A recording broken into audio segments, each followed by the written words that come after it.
presented by SK Raj Recording Studio. DJ Shiv Narayan.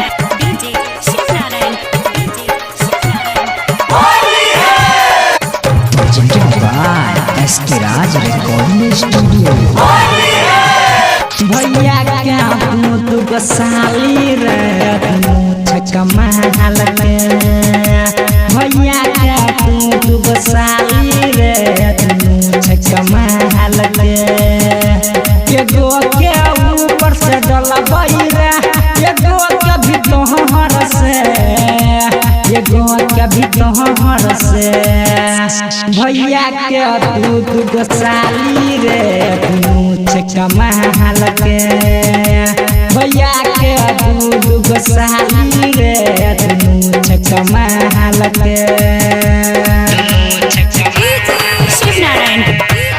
Shiv Narayan. भैया के दूध बसाली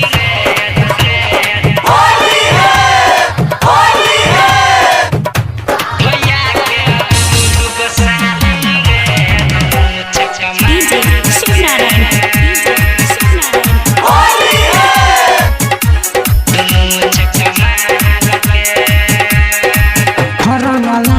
हरियर काल कोई हिरोइन देवे तोरे तोरे काल रे हाँ काल रे हछई हो के दिन ला कोई हजी आई या देवे सुनर बाल रे हग बाल रे भैया के दूध गोसाली रे दुनु छक्का महल के दुनु छक्का महल के एगो के नीचा से डलबई रे एगो के पहर से एगो के नीचा से डलबई रे एगो के पहर से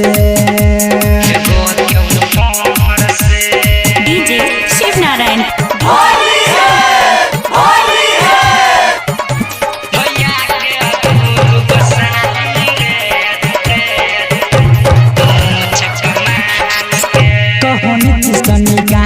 बना रखुरा जो करत नहीं माना रे कहे राम गारा टंगे रवि नगर भैया सौरभ के करत नहीं माना रे भैया के दूध गोसाली रे दुनु छक्का महल के दुनु छक्का महल के एगो के नीचा से डलबई रे एगो के ऊपर से